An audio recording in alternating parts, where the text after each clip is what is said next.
Halo Mesians, kembali lagi bersama saya Minmax Joseph di sini dan ini ada Minmax Adam di sini.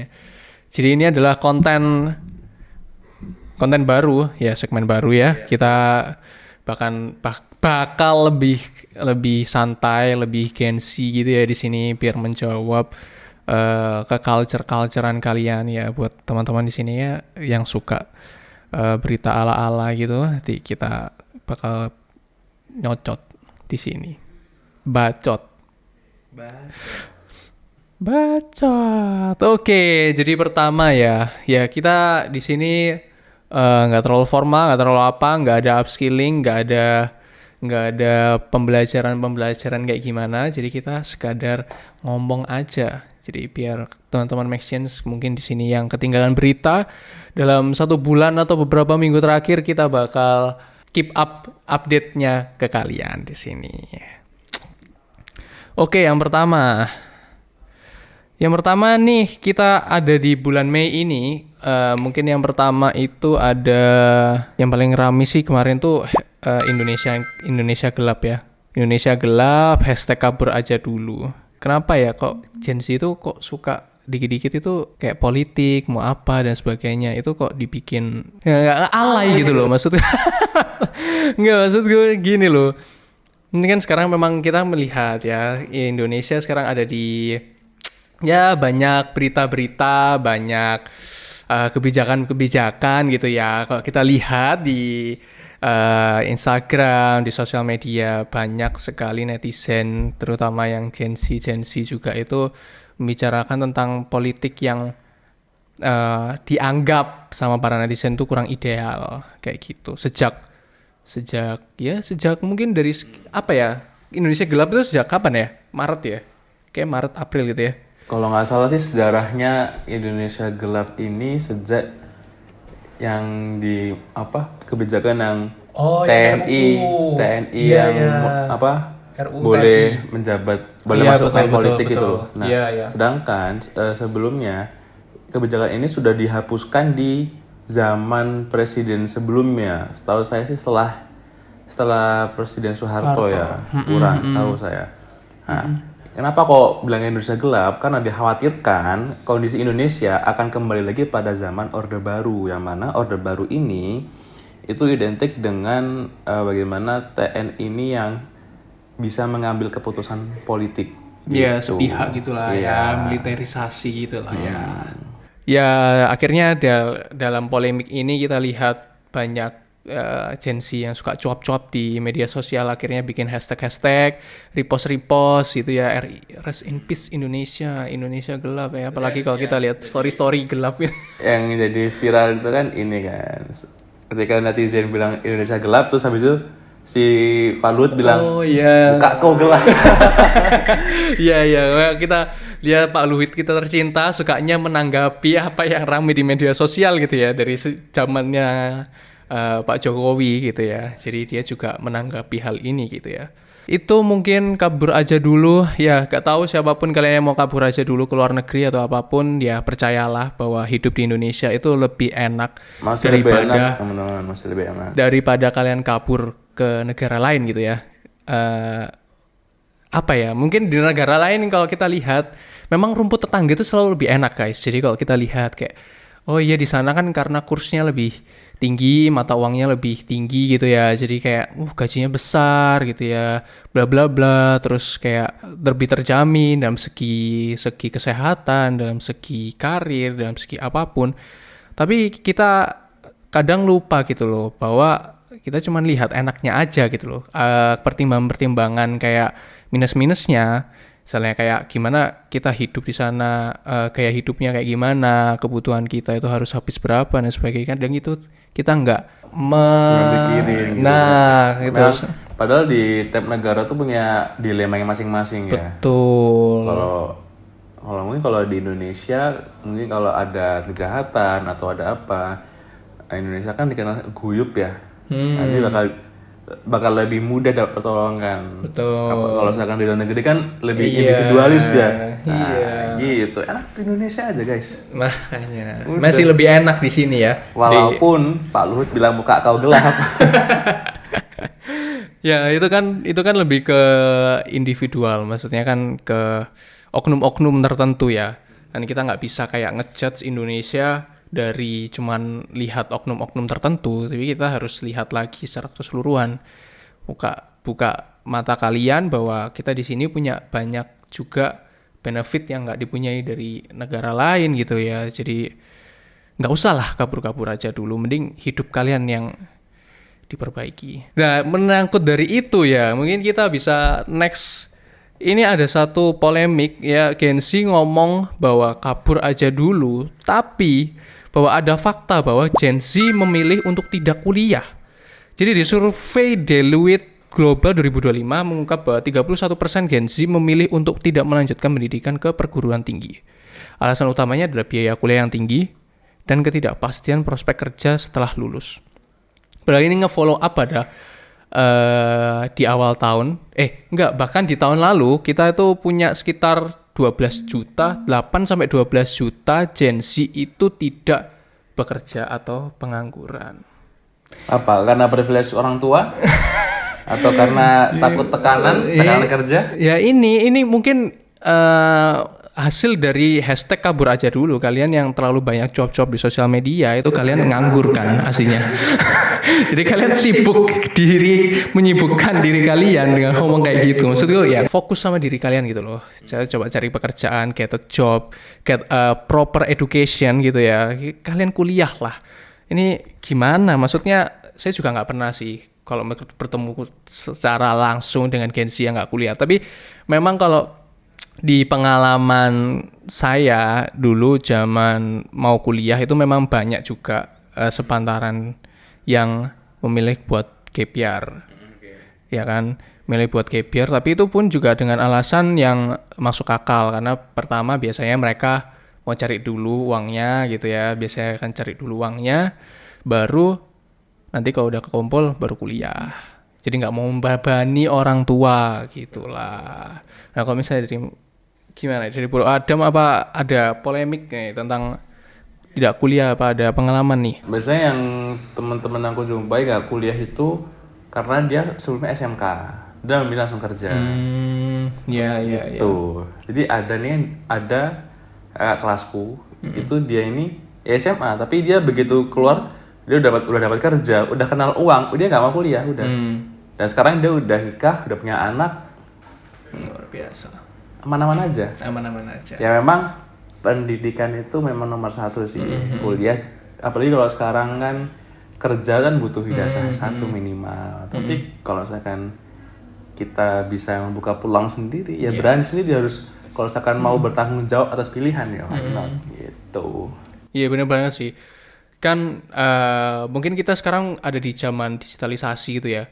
Kenapa ijazah itu bukan jadi nomor satu lagi, terutama kalau kita lihat ya banyak orang zaman saya juga banyak yang nggak kuliah pengen jadi YouTuber gitu ya karena gaji dari YouTuber itu ngalah-ngalahi orang pekerja kantoran gitu kan, mengalahkan. Jadi kayak stigmanya kan kayak gitu. Jadi memang karena era digitalisasi banyak lapangan-lapangan pekerjaan baru yang tercipta, akhirnya dalam lapangan-lapangan kerja yang baru ini nggak punya standar edukasi gitu kan, terutama kalau kita tahu dalam dunia kreatif ya, dunia entertainment, misalnya kayak musisi, misalnya ya kayak tadi YouTuber, vlogger, videographer, kalian nggak perlu punya ijazah S1 kecuali kalau kalian mau masuk ke korporasi atau mau masuk ke perusahaan apalah pokoknya yang resmi, nah itu mungkin baru ditanyai. Tapi kalau kalian bekerja sendiri atau kalian bekerja sama teman-teman kalian kan nggak ada dong YouTube misalnya kalian mau daftarin akun YouTube mau jadi YouTuber terus YouTube minta ijazah S1 kalian gitu nggak mungkin kan. Kayak apalagi Instagram gitu ya, kalian mau bikin konten Instagram tanyai bang udah S1 dulu, nggak mungkin gitu kan. Jadi ya itulah di era digitalisasi banyak pekerjaan lapangan baru, jadi tidak mengharuskan setiap orang buat punya ijazah sarjana. Tapi bukan berarti edukasi itu nggak penting gitu ya guys. Karena ya mau nggak mau lagi ya kalau kita ngomong semua orang punya jalannya masing-masing lah ya. Tapi kalau kalian bisa bisa kuliah, kalau kalian bisa mendapatkan kesempatan buat kuliah, orang tua kalian masih mampu, kalau kalian juga punya uang, bisa nabung uang buat kuliah, ya at least kalian harus kuliah, ambil.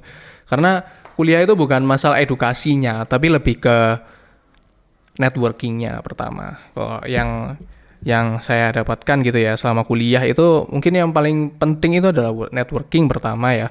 Karena kan kita ketemu sama orang-orang yang seumuran gitu ya sama kita, yang satu angkatan gitu ya. Jadi nanti kalau kita udah masuk ke titik mau bekerja atau kita apa dan sebagainya kan bareng-barengan gitu loh. Jadi kita punya networking yang bagus. Misalnya, oh ini kamu butuh kerjaan nggak apa dan sebagainya kan gampang. Kalau misalnya kalian juga mau jadi entrepreneur, bikin usaha baru, bikin ya usaha baru atau apa, kalian kan juga bisa tawarin ke teman-teman yang satu angkatan gitu kan. Jadi punya satu line, satu umur, start yang levelnya itu sama gitu loh sama kalian. Ya itu sih. Dan mungkin ya life experience tetap penting, bekerja yang penting ya. Saya kan juga punya pengalaman sama kuliah juga kerja, tapi ya gitu memang harus 50-50 lah, bukan 50-50, 100-100. Kalau 50-50 nanti kuliah kalian 50 terus cuman IPK-nya juga cuman 50 gitu kan ya nggak lulus gitu guys. Jadi ya harus maksimal lah di semua aspek gitu. Ini juga mungkin satu dilema juga karena berita-berita kayak Gen Z nganggur dan sebagainya, itu saya ngerasa bahwa pendataan di Indonesia kayaknya nggak akan sedetail itu deh. Misalnya nih, pekerjaan kamu apa? Selebgram atau endorse. Terus kamu kalau misalnya di KTP-mu kedaftarnya apa? Nggak mungkin kan kamu di KTP tulisannya misalnya apa? Karyawan. Kan biasanya kan wira swasta atau misalnya apa gitu, belum ada sertifikasi resmi mungkin ya dari pemerintah untuk para pekerja digital terutama ya. Jadi nggak sepenuhnya akurat gitulah ya guys. Tapi kalau buat kalian yang memang belum kerja, bertobatlah. Kita melihat kondisi Indonesia, kondisi ekonomi saat ini gitu ya. Ya better kalian cepat bekerja, cepat nabung gitu ya. Kita nggak pernah tahu esok itu seperti apa, jadi bekerja saja. Ya mungkin ini ada lagi fakta nih bahwa Gen Z fokus ke work-life balance bukan cari jabatan. Nah ini mungkin nge-follow up dari kenapa kecenderungan Gen Z di pekerjaan sekarang itu memang pressure stress-nya itu sangat tinggi gitu ya. Jadi makanya mereka pengennya work-life balance bukan nyari jabatan. Kalau dari Bro Adam, pengen jabatan tinggi atau work-life balance nih? Kalau aku sih pengen jabatan tinggi. Kenapa? Karena kalau udah punya jabatan tinggi, kan aku mikir gini, karena apapun yang kita lalui ke depannya itu pasti menandakan bahwa kita sudah mampu. Kalau aku udah mampu di jabatan tinggi, ya berarti aku mampu untuk menjalani hal itu. Terus habis itu, kalau udah jabatan tinggi, pastinya kan yang kerjakan kerucu-kerucunya. Betul. Nah, yang bosnya santai aja, relax. Iya, lebih ke manajemen. Apalagi yang punya usaha. Nah, gitu. Makanya kalau mau yang work-life balance memang harus bersusah-susah dahulu, kemudian bersenang-senang kemudian. Luar biasa. Iya. Jadi tips gitu ya. Jadi buat kalian para Gen Z yang pengen work-life balance dulu, ya jangan gitulah. Kalian kan masih awal kerja gitu ya. Ya kalian kerja keras dulu lah. Nggak ada namanya proses di kehidupan itu yang langsung enak gitu ya, langsung santai ya. Kalian kalau misalnya mau santai ya kalian harus kerja keras dulu, cari jabatan tinggi, cari networking, baru kalian bisa work-life balance. Kecuali kalau kalian anak sultan, memang dari kecil udah work-life balance sekali gitu ya, barulah nggak usah kerja sekalian juga nggak usah gitu. Padahal kan saya yakin ini 70% dari yang kalian yang nonton ini pasti kan bukan anak sultan gitu kan. Jadi nggak usah lah gitu loh, kerja keras dulu gitu. Kalian juga nonton ini kan juga kalian karena kalian bukan anak sultan. Kalau anak sultan kalian nggak akan nonton ini gitu. Nontonnya apa dong? Disney Channel. Nontonnya kayaknya channel ini, makan-makan gitu kan, Ria SW gitu. Hai guys, kita makan-makan keluar negeri gitu. Oke, sekarang mungkin lebih ke culture-culturean gitu ya. Kita sekarang bahas tentang tetap Gen Z lagi. Nah, gimana nih? Sekarang kan kita tahu kalau banyak jenis-jenis olahraga. Ya saya juga nggak tahu juga ya. Saya nggak pernah denger. Setahu saya dulu olahraga itu ya macamnya itu aja. Mungkin tenis gitu ya, bulu tangkis, nge-gym, terus yoga gitu ya. Tiba-tiba di tahun 2024 dan 2025 itu tiba-tiba ada yang namanya pilates, ada yang namanya padel. Nah, ini tren-tren Gen Z sekarang itu atau enggak saya juga ngerti. Ini kalian yang bikin sendiri tren-tren olahraga kayak gini atau kayak gimana? Yang ngerti. Nanti mungkin bisa kasih dulu ya sumbernya. Mungkin nanti editor bisa kasih sumbernya. Kenapa tiba-tiba pilates ini kok rame gitu ya? Kenapa terlihat sangat yoga? Maksudnya kan pilates tuh kayak tenang dan calm sekali gitu ya. Kayak bukan meditasi ya. Kayak nge-gym tapi kayak. Nah ini juga ada satu postingan tren anak muda zaman sekarang pada lari, pilates, gym, naik gunung, tenis, olahraga lainnya, padel juga. Gak apa-apa dikatain FOMO untuk hal-hal positif because your mental can heal with Strava and not with alcohol. Apa Strava? Kayaknya Strava itu yang ini loh. Brand gak sih? Strava itu kalau misalnya lihat di story lari gak sih? lari itu Tracker yang itu gak sih? nge-track Iya. larinya, rute larinya, pace-nya, kilometernya, because durasinya. your mental can heal with Strava and not with alcohol. Jadi mental kalian para Gen Z itu di-heal sama alat tracker gitu ya. Tapi nggak mesti sih, yang sekarang juga ada joki Strava. Nah, Strava kan sekarang juga dibuat kayak hidup tuh. Dan update terus di story. betul. Ini gimana ya? Gen Z ini haus akan validasi gitu ya. Jadi, jadi kalian tuh Kalau misalkan ada yang mengiyakan berarti ada pasarnya dong. ya, iya juga sih. Ya. Tapi nggak apa-apa sih. Mending kalian validasi dengan Strava daripada kalian alkohol ya. Benar-benar. Kata-kata quotes di sini memang quotes of the day. Heal with Strava and not with alcohol. Jadi kalian pilates sana ya. Pilates gitu ya. Sebulan bisa habis 3 juta, 2 juta buat pilates aja daripada kalian ngeklub atau ngelakuin hal-hal nggak penting. Mending pilates dan padel. Mungkin next kita nih ada apa lagi nih? Mungkin lebih ke culture lagi. Kita sekarang bahas tentang dunia musik. Nah sekarang kalau kalian tahu 88 Rising lagi ngeluarin grup girl band baru namanya Nona, dan gak tahu ujung-ujungnya tiba-tiba muncul di konser Head in the Clouds. Jadi kalau yang nggak tahu Head in the Clouds itu kayak konser rutinnya 88 Rising gitu ya. Jadi mereka ngasih line up terbaru dari produksi musiknya mereka gitu ya.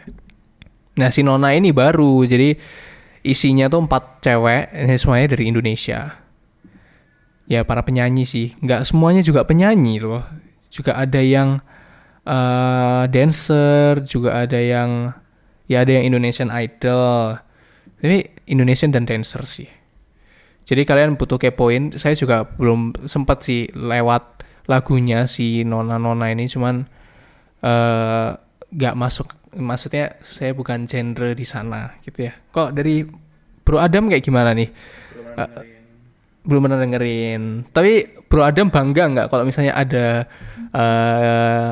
para ini kan termasuknya Gen Z ya gitu ya. Bangga kan maksudnya dong. Gen Z yang mendunia gitu, bangga ya. Bangga dong. Jadi biar nggak melulu masalah K-pop, nggak melulu masalah yang artis barat.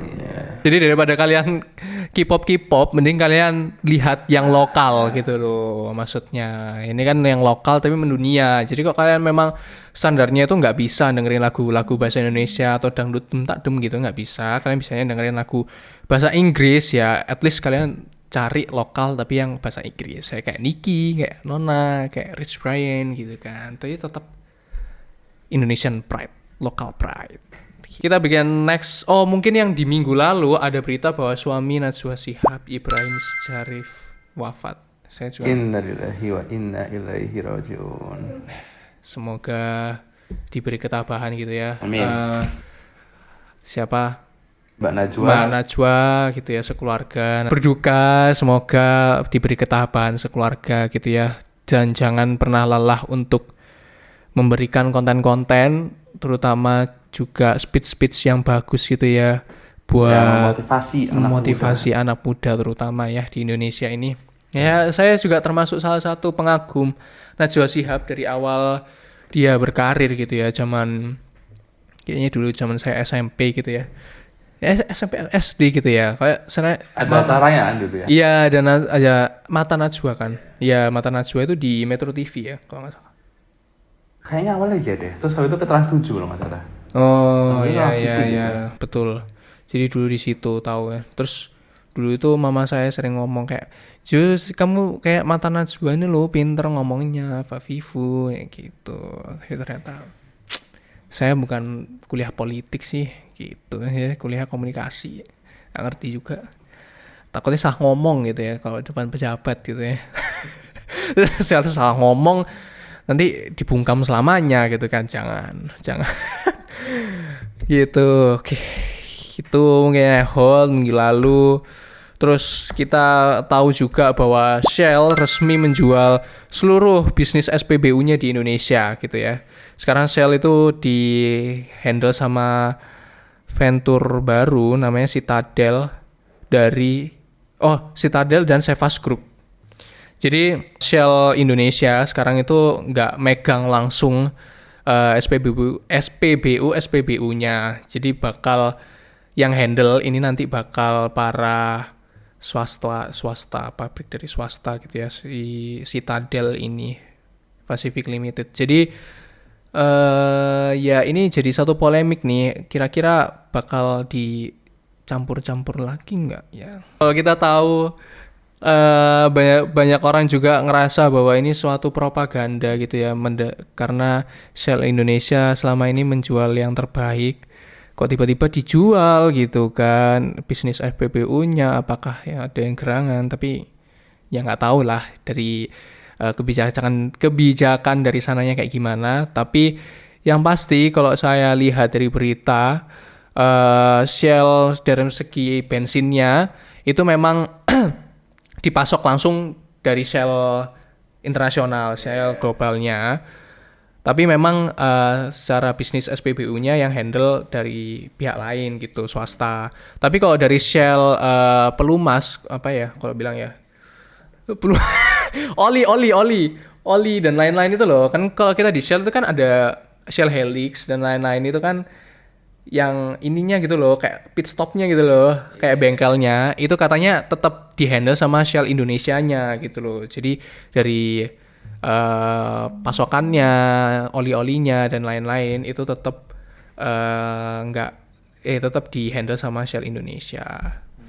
Seperti itu. Ya, semoga baik-baik ya Shell. Saya akhir-akhir ini juga penikmat. Bukan penikmat, konsumen dari Shell gitu ya terakhir-akhir ini. Karena ya sini dari dulu saya suka Shell, cuman memang kantong saya nggak besar-besar banget isinya, nggak banyak-banyak isinya, jadi akhirnya saya keseringan dulu Pertalite gitu ya.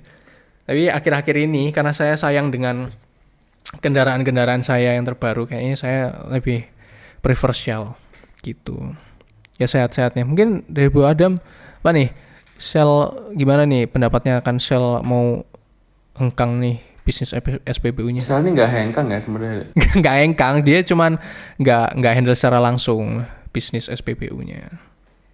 Ini mungkin kalau menurut gue ya, mungkin Shell internasional nggak mau ikut-ikutan deh masalah yang di Indonesia ini. Apalagi kan habis ada yang oplos apa segala macam, dikiranya ini apa karena Shell apa kan takutnya fitnah seperti itu loh. Iya. Berarti ini berarti kalau kayak gini konsepnya franchise atau gimana sih? Kurang tahu nih. Kayaknya konsepnya franchise, betul di franchise. Jadi kayak bisa diberi perorangan kayak gitu loh. SPBU-nya. Ya memang plus minus sih kalau kayak gitu ya. Ya kalau kita tahu sih sekarang lagi tren Mungkin kayak lanjutan dari Indonesian gelap ini, sekarang itu banyak investor atau investasi juga pada hengkang, mestinya baru keluar dari Indonesia. Nah, gitu. kembali lagi ke ormas. Ormas, contoh yang kasus yang Kenapa tuh? pabrik Kenapa? BYD. Yang Oke, BYD oke, itu oke, ya. yang membangun pabrik di Indonesia, terus digangguin sama ormas karena BYD ini proyek yang bagus ya, sudah proyek utama untuk investasi Indonesia, makanya sampai pemerintah sampai turun tangan kan, bertanganin ormas di situ. Oh, oke. Gitu. Emang akhir-akhir ini ormas kan dibilang menghambat investasi karena suka malakin apa segala macam itu. Dan juga yang ini berita yang terakhir ini ormas yang dia ini jadi ini ormas ini ngeklaim lahan punya BMKG. Terus dibuat pasar. Jadi pedagang itu bayar ke ormas ini. Ternyata ini dilakukan secara tidak sah. Iya, Gitu loh. iya. Padahal ini si ormas ini tidak punya hak untuk menggunakan lahannya BMKG gitu. Tapi si ormas ini bilang bahwa dia ini di situ karena ahli waris gitu loh. Dia punya hak karena ada ahli waris atau Iya. ahli waris jadi ahli waris. Sedangkan si BMKG bilang nggak mungkin, nggak ada. Terus juga padahal itu juga tanah juga bukan tanah sengketa kalau dicek datanya. Gitu. Memang Ini klaim secara sepihak ya. Ormas itu memang tujuannya saya baik ya kalau akan lihat visi misinya baik. itu baik, cuma oknum-oknumnya ini loh. Iya. Atau juga mungkin ada ormas yang dibentuk hanya untuk Ya ini lebih ke bukan modern sih. Salah satu jalur alternatif premanisme gitu ya. Maksudnya bentuk premanisme tapi dalam yang lain gitu loh. Maksudnya dikemas dengan hal yang lain. Jadi kayak seakan-akan mengklaim bahwa mereka adalah ormas gitu loh. Jadi ya kayak gitu. Wah, gimana ya? Kayak investor udah mau baik-baik di Indonesia ngasih ini itu tapi malah digangguin sama SDM Indonesia ya. Kalian yang nonton ini makanya kuliah. Kalian kalau nggak kuliah ya kayak gitu. Jadinya suka ngeklaim yang bukan haknya kalian, itu ngapain sih gitu ya. Ya cepat kerja ya. Ya, minimal kalau kalian udah lulus SMA, SMK, SMA ya. Kalau emang nggak mau kuliah ya kerja gitu loh. Bikin personal branding sekarang, Kalau nggak tahu caranya, nah kita bisa kalian bisa langsung daftar aja ke kelas Maxi. Itu kita banyak sekali juga pelajaran tentang digital marketing, juga ada IT. Siapa bilang personal branding harus anak digital marketing? Juga enggak. Kalian bisa jadi anak IT, kalian juga bisa bikin personal branding kalian. Kayak gitu. Jadi sekarang semuanya all about digital. AI dan digital. Jadi check out lah buat kalian yang depresi udah nggak tahu kayak gimana, harus belajar di mana, belajar di YouTube tetap nggak bisa. Di sini kita nyiapin para mentor dan teori, ya bahan-bahan edukasi yang udah verified dan prepared buat kalian selama bootcamp. Ya, bootcamp kita kan 4-6 bulan gitu ya. Dan juga ada real project-nya karena kalian juga bakal magang. Jadi ya check out aja. Gak usah basa-basi. Gitu. Oke, itu ya kelanjutan dari Ormas itu ya, memang meresahkan dari dulu. Memang gak apa ya, kira pemerintah itu kenapa nggak bisa bikin kebijakan yang straight to the point gitu loh, nggak usah ada ormas gitu. Kayak nggak bisa nggak sih? Ribet ini. Masalahnya kita sebagai warga negara ini boleh membuat organisasi masyarakat. Iya sih. Kalau misalkan dia pukul rata sama ormas nggak ada, ini maksudnya ada juga ormas yang baik. Iya, mungkin betul, kita tidak tahu. Karena apa? Karena yang kita tahu, yang beritanya paling tinggi ormas-ormas yang malakin lah, yang buruk, yang datang ke kondangan lah, kan gitu. Betul. Iya, betul sih. Yang paling ke-up selalu yang buruk-buruk. Yang bagus-bagus kita nggak tahu. Mungkin para Maxians atau yang nonton di sini tahu ormas yang baik. Maksudnya jenis-jenis ormas yang baik atau nama-nama ormas yang baik, bisa kalian drop di kolom komentar biar kita kepoin, atau mungkin kita bisa collab atau kita datengin ke sini gitu ya, ormasnya ke sini. Amin gitu. Oke, kita kembali ke berita lagi. Kita ngomong tentang cuaca nih, cuaca di Indonesia. Cuaca di Indonesia bakal alami kemarau basah hingga bulan Agustus 2025. Ya ampun. Oke. Kemarau basah gimana nih? Kemarau basah. Iya sih. Sekarang kalau kita tahu ya, kita di Surabaya, kita bisa lihat. Ini mendung, guys. Jadi di sini tuh mendung tapi panas. Yes. Sumuk. Sumuk nggak sih? Sumuk. Gimana ya ngomong kemarau basah? Gimana caranya kemarau tuh basah? Jadi kalian yang bisa deskripsiin kemarau basah itu kayak gimana? Secara ya nanti editor juga bisa nulis deskripsi dari kemarau basah. Tapi kalau dari saya mungkin kemarau basah ini lebih ke mungkin ada harinya panas banget gitu ya, nggak hujan, tapi besoknya tiba hujan seharian gitu loh. Mungkin itu sih maksudnya. Trik-triknya tiba-tiba hujan. Nah, itu biasanya kuntilanak beranak gitu. Kita tahu ya kan. Biasanya kan mitos-mitos orang dulu kan kayak gitu. Oke, ya itu kalau dari cuaca. Lalu kita next ke terakhir nih. Ayam goreng, ini paling hot sekarang. Ayam goreng Widuran buka sejak 1973. Di Solo ternyata ayam gorengnya itu non halal. Nah ini saya nggak pernah makan ayam goreng Widuran. Dan nggak masalah. Saya baru masalah. Tapi banyak juga netizen yang komen juga, pantas kok enak gitu. Ada netizen yang komen pantas kok enak gitu ya. Tapi ya udahlah ya, kalau kalian emang nggak tahu, nggak apa-apa. Nggak usah dikudeta juga sih, kasihan juga. Mereka juga bikin udah enak-enak gitu kan. Enggak dong, nggak jujur dong. Dia nggak jujur berarti. Dia tidak mencantumkan. Nah, memang mencantumkan itu perlu, tapi kan kita nggak pernah tahu, kita nggak bisa menuntut lah ya. Kamu kalau jualan harus kayak gini, kamu harus jualan nggak. Tapi kan yang bisa kita kontrol adalah diri kita sendiri. Jadi kita yang harus cari tahu dulu. Enggak dong, gini. Kan orang jualan harusnya punya etik gitu loh. Soalnya kalau aku baca beritanya ya itu banyak orang muslim yang makan di situ juga. Ya tahu kelihatan, oh dia pakai kerudung ini. Nggak diinfokan dulu. Etika kan harusnya kayak gitu. Ini etika namanya gitu loh. Betul sih. Ya saya juga punya pengalaman sih di Malang ya. Saya kan home base-nya di Malang ya. Ada salah satu pedagang nasi goreng gitu ya. Nasi goreng pick up gitu ya. Yang biasanya punya lagunya, yang lagu EDM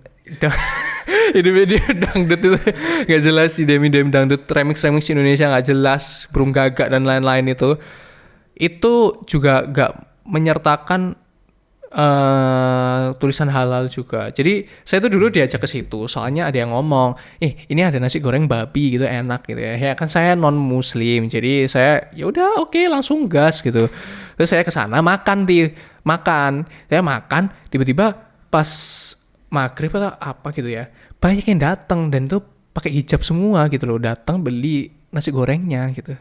Dan memang di bannernya itu nggak ada tulisan nasi goreng babi, itu nggak ada. Itu nasi goreng aja. Apa itu namanya, nasi goreng apa gitu. Dan memang faktanya dia pernah viral dan pernah dilaporkan sama beberapa orang. Akhirnya dia bertobat dan udah diganti. Bannernya ada tulisan nasi goreng babinya. Tapi ya kalau nggak tahu sih ya kan, saya juga emang dari awal saya tahu kalau itu nasi goreng babi. Jadi emang kelihatan memang ada babinya. Tapi kan kalau kalian makan kan selalu lihat ya, ini kalau ada, kan tahu kan daging babi kayak gimana, ada lemaknya atasnya, teksturnya kan ada lemaknya, terus bawahnya ada dagingnya. Yang Islam nggak tahu, yang Islam gimana. Yang penting enak aja gitu ya. Enak aja gitu ya, udah makan gitu.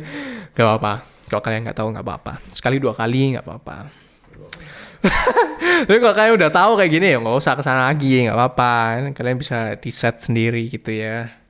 Ya itu mungkin etik secara penjualan ya udah dijelasin sama Bro Adam. Kalian penjual cantumkan halal apa tidaknya, biar berkah. Berkah ya. Berkah dalam. Hal sekecil ini aja kita dibohongin gitu katanya. Ayamnya amfibi kah? Ayamnya amfibi. Prank terlongles gitu ya dari 1973 sampai tahun 2025. 50 tahun. 52 tahun mereka juga membohongi yang luar biasa, skandal. rakyat Indonesia selama 52 tahun. Ya, gak apa-apa lah. Next ya, ayam goreng widuran tulis sertifikasi halal dan non halal gitu ya. Nah ini berita nyeleneh nih. Next, kucing narko tertangkap selundupkan. Udah selesai ya, udah capek. Oke, itu buat berita-berita yang kita bahas di sini ya. Mungkin kalian kalau ada rekomendasi berita-berita yang mau di-share sama kita, mungkin dari segi musik, apapun dan sebagainya yang Gen Z banget ya, yang culture banget, kan share aja di kolom komentar biar kita sertakan di next konten. Kayak gitu buat minggu ini. Ya ini kita syuting di akhir bulan Mei. Jadi nanti next kita bakal adain lagi di awal bulan Juli ya. Awal bulan Juni ya. Apa aja beritanya nggak tahu. Ya begitu aja. Thank you Maxians. See you in the next content. Bye.